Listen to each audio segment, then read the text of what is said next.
새해 말씀 묵상에 함께 하신 여러분을 환영합니다. 올 한 해도 하나님의 크신 은혜와 인도하심을 깊이 경험하는 복된 시간이 되시길 바랍니다. 안녕하세요, 성도 여러분. 1월 15일 말씀 묵상 시작하겠습니다. 오늘 함께 나눌 말씀은 요한복음 5장 1절부터 5절까지의 말씀입니다. John chapter 5 verse 1 to 5. 함께 읽겠습니다. 그 후에 유대인의 명절이 되어 예수께서 예루살렘에 올라가시니라.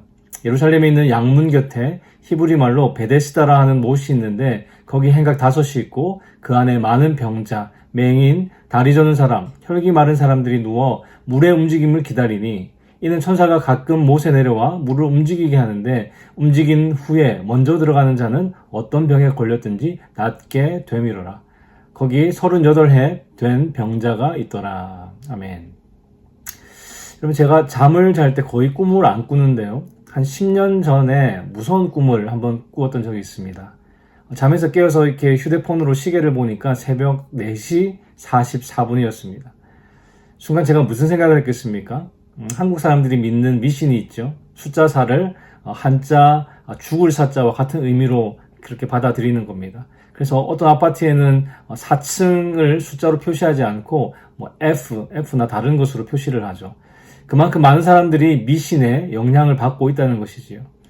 어쨌든 우연히 4시 44분에 일어날 수 있기 때문에 그냥 넘어갔습니다. 그런데 그날 오후에 핸드폰으로 또 시간을 확인하는데 오후 4시 44분이었습니다. 그 이후로 제가 핸드폰에서 새벽 4시 44분, 오후 4시 44분을 자주 보게 되었습니다. 이게 자꾸 반복이 되니까 신기하기도 하고 또 이상하기도 하고 해서 제가 휴대폰으로 4시 44분을 확인할 때마다 스크린 캡처를 해서 저장을 해두기 시작했습니다. 그런데 4시 44분이 찍힌 이 사진이 10장, 20장, 몇십 장 계속 이렇게 많아지니까 제 마음이 불안해지기 시작하는 겁니다. 그러면서 이런 생각이 들었습니다. 이러다가 언젠가 큰일 하나 터지는 건 아닌가? 그러던 어느 날 하나님을 믿는 내가 왜 이런 미신의 영향을 받고 또 불안해하고 있지? 라는 생각이 들었습니다. 그래서 당장 찍어 놓았던 4시 44분 그 사진들을 다 지웠습니다. 하나님에 대한 생각이 들어오니까 미신으로 인한 두려움이 사라졌습니다. 나의 아버지 되시는 하나님이 그깟 미신보다 훨씬 크고 위대하신 분인 것을 알았기 때문에 그 미신들을 제 마음속에서 지워낼 수가 있었습니다. 여러분, 그 후로 제가 4시 44분을 한 번도 못 봤을까요? 아닙니다. 지금도 4시 44분을 가끔 보게 될 때가 있습니다. 그런데 이제는 그것이 저에게 아무런 영향을 미치지 못하죠. 여러분, 오늘 본문에 보니까 예루살렘에도 미신에 매여 사는 사람들이 많이 있었습니다. 예수님께서 유대인의 명절을 지키기 위해서 제자들과 함께 예루살렘에 오셨는데 2절에 보니까 예수님께서 양문 곁에 있는 베데스다 연못을 방문하셨습니다. 이 양문은 영어로 쉽게이트라고 하는데요. 성전에 제물을 드리는 그 양들이 드나드는 문이라는 뜻입니다. 사람들이 양을 성전에 제물로 바치기 전에 이 양문 곁에 있는 연못에서 양을 깨끗이 씻었다는 것이죠. 그러니까 베데스다 연못의 원래 용도는 제물을 정결하게 씻는 장소였습니다. 베데스다라는 이 연못의 이름은 원래 벳헤스다라는 히브리어인데요. 이것을 헬라어식으로 발음하니까 베데스다가 된 것입니다. 집을 뜻하는 벳, 그리고 은혜, 자비를 뜻하는 헤세드가 합해진 단어이죠. 그래서 베데스다는 자비의 집 혹은 은혜의 집이라는 뜻입니다. 그런데 지금 자비의 집 베데스다의 모습이 어떻습니까? 3절과 4절을 다시 한번 읽어보겠습니다. 그 안에 많은 병자, 맹인, 다리 저는 사람, 혈기 마른 사람들이 누워 물의 움직임을 기다리니 이는 천사가 가끔 못에 내려와 물을 움직이게 하는데 움직인 후에 먼저 들어가는 자는 어떤 병에 걸렸든지 낫게 되미러라. 3절에 보니까 그 안에 많은 병자, 맹인, 다리 저는 사람, 혈기 마른 사람들이 누워 있습니다. 여러분, 이 모습은 은혜의 집, 자비의 집이라는 이름과 어울리는 모습이 아니죠. 전혀 아닙니다. 우리가 우스갯말로 이런 얘기를 하죠. 붕어빵에는 붕어가 들어있지 않고 칼국수에는 칼이 들어있지 않고 곰탕에는 곰이 들어있지 않다라고 말하는데요. 은혜의 집에 은혜가 없고 자비의 집에 자비가 없습니다. 참 우스운 일이죠. 그런데 이 아픈 사람들이 왜 베데스다 연못에 누워 있습니까? 4절에 보니까 베데스다 연못에 물이 움직일 때 연못에 가장 먼저 들어가는 사람은 어떤 병에 걸렸든지 낫게 된다는 전설이 있었기 때문입니다. 연못의 물은 이렇게 고여있는 물이기 때문에 물이 크게 움직이는 일은 거의 없습니다. 그런데 그 연못에 물이 움직였다면 아마도 초자연적인 현상일 거라고 많은 사람들이 생각했을 겁니다. 그래서 천사가 가끔 내려와서 물을 움직이게 한다는 말까지 생겨나게 되었고, 천사가 물을 움직일 때 가장 먼저 물에 들어가는 사람은 병이 낫게 된다는 미신이 생겨나게 되었습니다. 이 미신을 많은 사람들이 믿었습니다. 그래서 베데스다 연못에 수많은 병자들이 모였고 물이 움직이기만을 기다리고 있었습니다.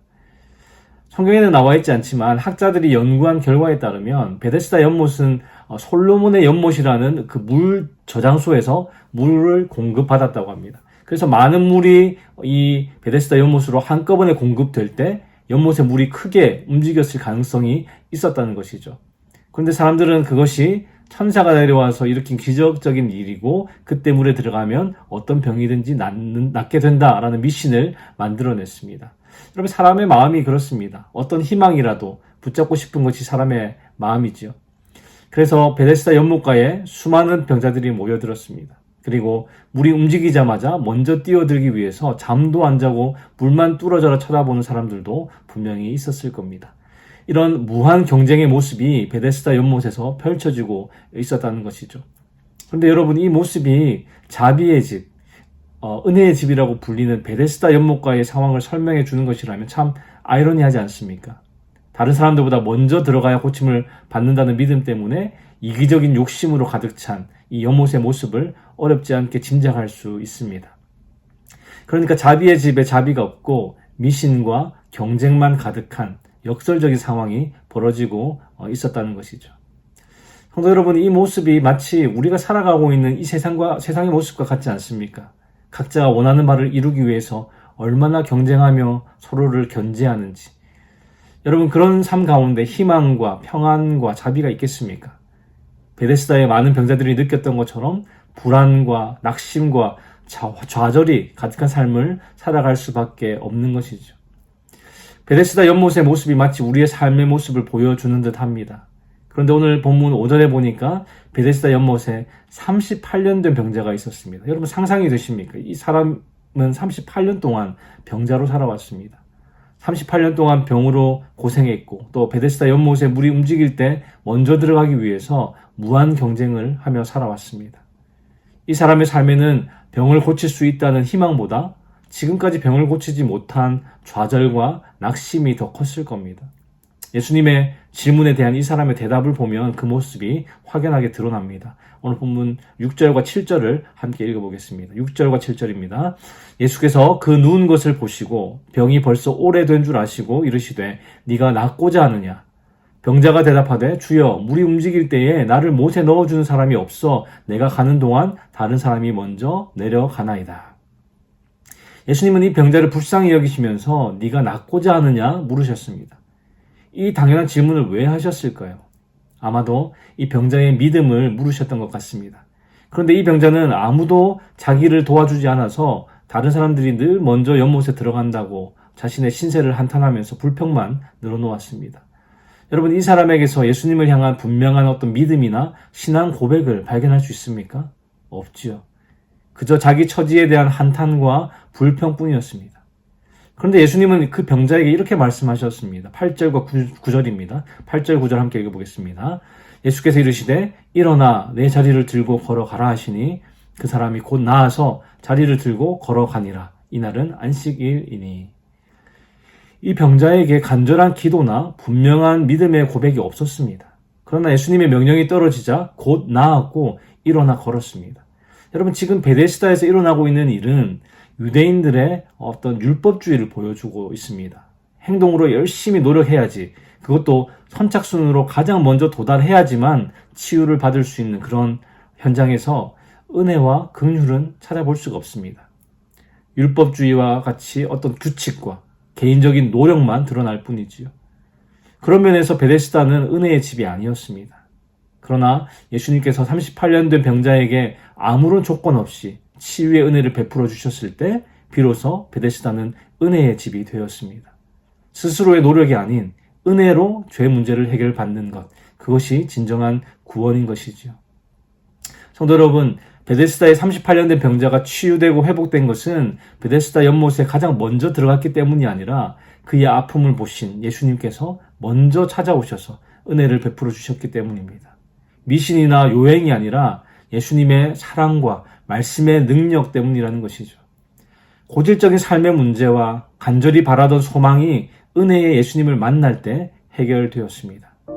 사랑하는 성도 여러분, 오늘 기도하실 때에 우리의 간절한 소망을 이미 알고 계시며 그 소망을 이루실 수 있는 예수님 앞에 솔직히 여러분들의 문제를 안으시기 바랍니다. 그리고 오늘 말씀을 붙들고 좌절과 실패의 자리에서 일어나 우리의 베데스다 되신 예수님 안에서 인생의 모든 해답을 발견하시는 저와 여러분 되시기를 주님의 이름으로 축원합니다.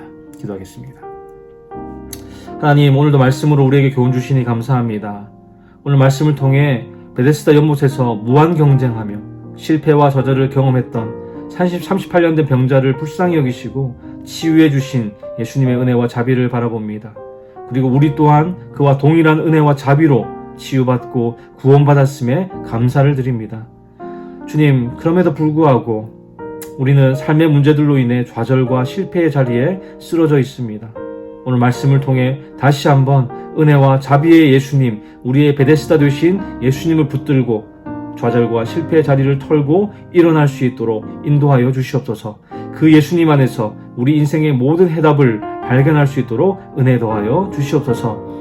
주님, 오늘도 주께서 주시는 힘과 은혜로 살아가기 원합니다. 주의 도우심으로 승리하는 하루 되게 하여 주시옵소서. 감사를 드리며 예수 그리스도의 이름으로 기도하였습니다. 아멘.